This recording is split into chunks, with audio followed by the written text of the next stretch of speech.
Hello, and welcome to Thought Recording 01. I'm your host, Pablo Americanus, also known as Pablo Jurasek.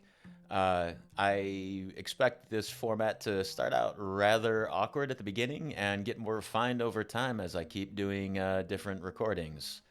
But at the moment, I got some time on my hands, so we're going to kind of move on with this and see where it goes. And on that note, a first baseline philosophical idea. You aren't original, you aren't unique, and you only could be special. There's a common saying that Google attributes to Jean Baptiste Alphonse Carrel. He said, "The more things change, the more they stay the same." Additionally, there's a rather brilliant poet, playwright, and statesman named Johann Wolfgang von Goethe who said, "All intelligent thoughts have already been thought. What is necessary is only to try to think them again." These two statements mean essentially the same thing. In the broad picture, what we define as the human experience has been experienced for thousands of years. Our ancestors had to deal with fear, despair, and hate. They rode high on feelings of community, joy, and love.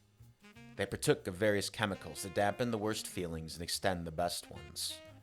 Even psychopaths and sociopaths, who might not share those feelings, are nothing new to our society. And the people who weren't those, they had to deal with them. Historically, they're a common enough group within a group, even if they weren't necessarily defined as such. Before Freud called it an ego, our ancestors called it vanity. Before depression, there was sadness and despair. Before the isms, there were just people we hated for tribalistic reasons.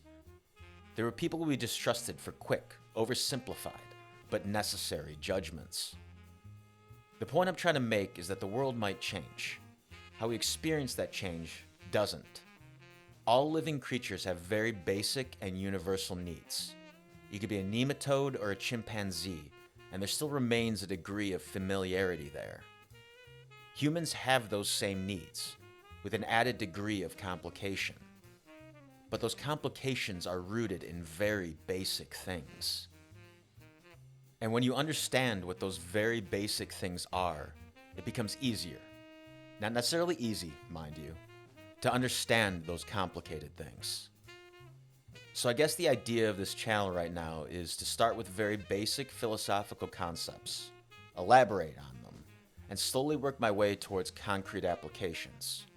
And in the process of doing that, hopefully find a more balanced way to perceive the universe. So, you aren't original, you aren't unique, and neither am I.